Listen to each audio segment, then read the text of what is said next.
So hello from Green Mopeds in London. Today we are having a ride review of this Artisan EV2000R, which is a Vespa styled L1E, as in 28 mile an hour moped. Just to cover off a few things first about the name. So Artisan are the importer, EV2000R is their model name for it. Having said that, this is probably, as far as we can tell, probably out of a company called AntTech, which is a Chinese manufacturer. There are many bikes that you'll see that have similar designs that have probably come out of the same manufacturer, ultimately the same manufacturer in China.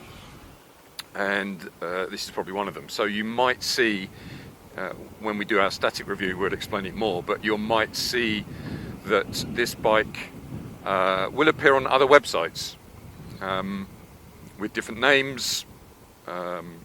We've seen at least two that have almost identical, well, they are identical styling. The particular giveaway is the little logo on the front, not the importer's logo, but the actual logo on the front, like like you see on all of the dashboard grills of cars. This one, if you see this on some other brand, even with a different model or name, it's probably come from the same factory. So what Artisan have done, however, is actually put this through the OLEV grant scheme. So even if you see another bike that looks like this, which might actually be cheaper, the reason that this one is probably a different price is because it's on the OLEV grant scheme, which gives a 3-year warranty on the battery, which is, as we've said many times before, the most important thing, and a 2-year warranty on the bike. If they are not on the OLEV grant, then the chances are you're only going to get a 1-year warranty altogether. That in itself might be a reason to choose this bike, especially with the batteries costing as much as they do. Okay, so this is the only Vespa style bike that is currently on the OLEV grant. Okay, so something to consider. So it's a 2 kilowatt bike, so 2000 watts, which is a little under 3 horsepower. It's 28 mile an hour, as we said, so you can ride this on a AM license, on your pre-2001 driver's license, or a CBT. But the main reason to buy this bike would almost certainly be the styling. The prices of this bike with one battery, bearing in mind it can have two, is 2476. Okay, with a 20-25 mile range battery. Okay. You can get the bike that comes with 2 batteries by default, as in at purchase time. If you do that, the price goes to 3076. In other words, if you buy the second battery at the time of purchase, the second battery is only going to cost you £400. If you buy the second battery separately or after purchase, it won't be essentially included in the actual core bike product, and therefore you pay £650 because you're just basically buying a battery plus VAT. Okay, so certainly if you need more than 20-25 mile range, but if you think you'll ever need a second battery for whatever reason, it's best to buy it at the same time as you purchasing the bike to save you that £250. So these are LG batteries. They are fairly small. The next nearest one that I would say comes to this would be an NIU UQI in terms of size and weight. They're pretty light. This bike weighs about 80 odd kilos on its own, but the batteries are probably only about 7-8 kilos. They're fairly light. The other thing to say about the batteries is how they are used. So they are used separately. So even if you have a 2 battery version, there is only one lead that goes under the seat to consume that battery, and therefore what you do is you ride as far as you want to, or as far as you can get on a single battery, and then you swap them over. You physically swap the lead over, or the battery over with the lead as well. Okay, it's not using them serially or in parallel like some bikes. Okay, while we're here, the other thing to talk about is this. This is a measurement of, well, it's a bit hard to say, to be honest. It isn't a measurement of percentage charge left. As you ride, you'll see it go down and up as you apply more throttle. So it's more like a measurement of voltage. Not particularly the most helpful thing, I would say. Obviously this bike is designed to be like a Vespa, designed to be classical in its look. So you see it's got an analog mileometer there, nothing digital about it. But in my opinion, for at least I would think it should have a digital readout of remaining charge. Okay, so as you see, as I accelerate, my voltage, or whatever that reading is, has gone all the way down to low because I'm accelerating as hard as I can.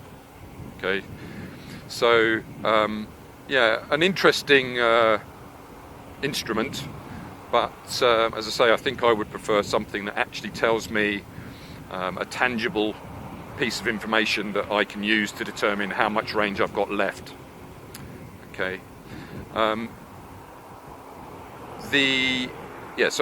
the newer the battery, or the more fully charged the battery, the higher up that needle will be. But again, it's not really an indicator of range, which, as everybody knows, on electric vehicles is one of the key considerations.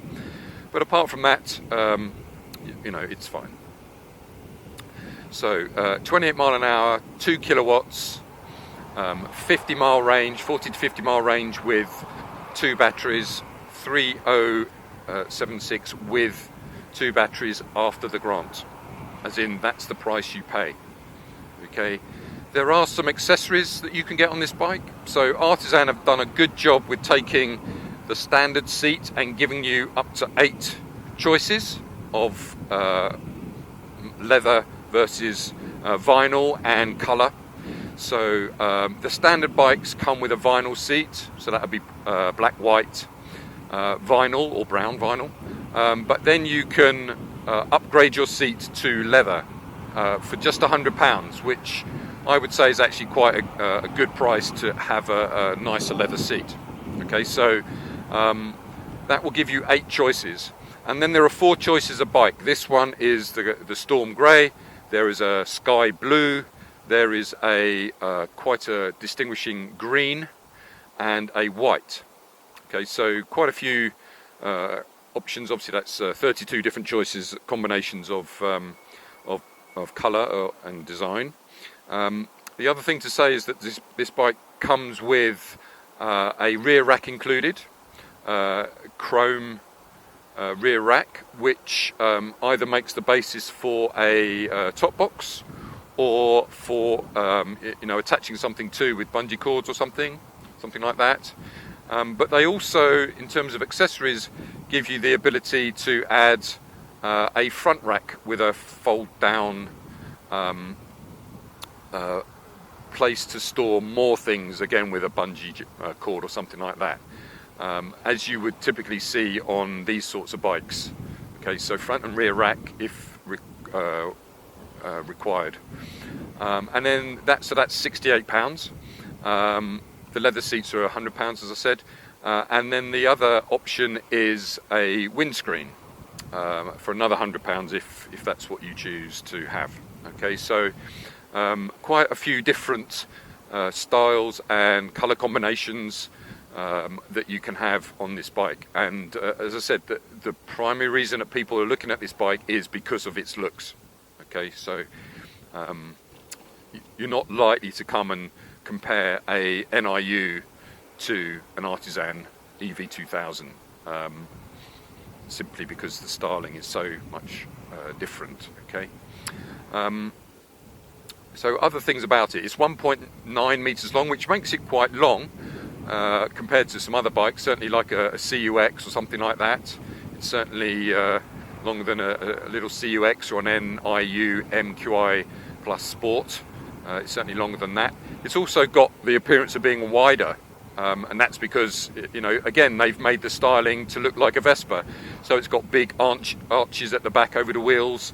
It's got this big sort of wind deflector at the front, which is actually doing quite a good job compared to, you know, other bikes, certainly compared to a NIU UQI where there's no protection at all. This wind deflector here at the front, in front of me, is actually doing a good job in stopping some of this wind, even though you are only doing 28 miles an hour. So other features about it is it's got front and rear discs. So as you can see here, this is where you will top up your brake fluid for the front and rear discs. So that's something you can actually do yourself. It says that you can have DOT3 or DOT4 oil. You can purchase that stuff yourself from Halfords and actually just take the screws off and top it up yourself, or as part of the service.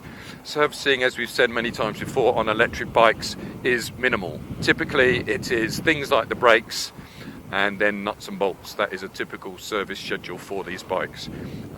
If you pay more than an hour's labour for that, you're probably being overcharged. Okay, so it is fairly standard stuff. Obviously the brakes and things like tyres and everything like that are quite important. Obviously this bike still needs an MOT. It's still a vehicle in every other sense. After 3 years, it's obviously registered, still need insurance and all the rest of it. But in terms of servicing, that is where you will recoup some of the money that you might be paying up front for a bike like this versus a petrol bike. Okay, so obviously there's no oil changes, no engine to muck about with. The engine is in the rear wheel, so you can probably tell there's not a lot of noise going on this bike because it's essentially a hub motor running silently. Okay, the charger, interestingly, is small enough to go in the small storage area that you do actually have on this bike, which is over the right-hand rear wheel. Okay, there's a little bit of storage. I guess they purposely picked a charger that was small enough to put inside it. There is also the place where you can store and charge your mobile phone, so in that rear compartment. I guess that makes it a little bit difficult if you want to have the phone on a holder on your handlebars and charge it at the same time. It might have been nicer to have a USB port, you know, somewhere in the front, so you could at least keep your phone charged while it was on a holder. But you do have the ability to charge the bike, and with Bluetooth and all that sort of stuff, you can still get obviously access to your phone for phone calls and things like that. Okay. In terms of ride, you know, the tyres on this bike are a little bit wider than most, so it's very smooth. You know, there's no complaints. The seat, because it's longer and wider, and on this bike leather, very comfortable. The seat is flat with no ridge, so you can get two people on it. I guess the only thing to highlight on that is that there are no sort of additional foot pegs for the second person to put their feet on, so they do have to get their feet onto the same space as you've got down there, as you can see. So you would have to, like I'm doing now, have to move your feet quite a long way forward to make sure that they've got space. The included rear rack does include some grab rails for that second person to hold on to, so you're okay there as well. Okay. As you can see, I mean, this battery has now used up half of its range today, so you know, it's not the fastest of acceleration, but it gets to its top speed fairly comfortably and holds it, so no issues there. The dashboard, just to highlight, is outside is kilometres, inside is miles, so I don't think I'm doing 30 miles an hour already. The inside thing is miles per hour, and as you can see, analog mileometer. Okay. In terms of can it be de-restricted, which is quite a common question these days, unfortunately not. So this is what you've got. And as I said, the primary reason that people buy this bike is for the styling over anything else. They want a bike that looks like this but want it to be electric. If I had a few grumbles about this bike, I would probably come back to my favourite one about the mirrors. They are bolted into position. They can go up and down, but they cannot really go in or out. This one I would wish would be a bit more tilted back, but I can't do that without a spanner. Same as the Horwin CR6. I do wish there was some sort of better reading in terms of range or battery capacity than what it currently tells me, but you know, you'll get to learn its real range by riding it. Okay. I guess if you were being pedantic, you would wish that both batteries could be used without you having to actually get off the bike, plug in the cable, what have you, but not a big deal. Super Socko would do the same on any of their T-bikes without a Y cable as well. You would physically have to swap the lead there, so not a big deal.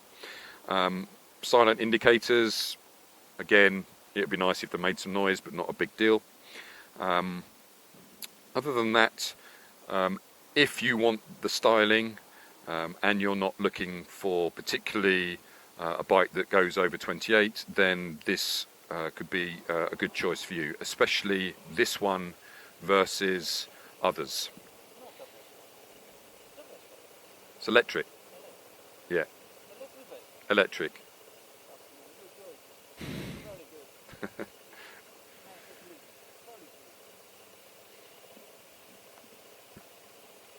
As if that proves the point.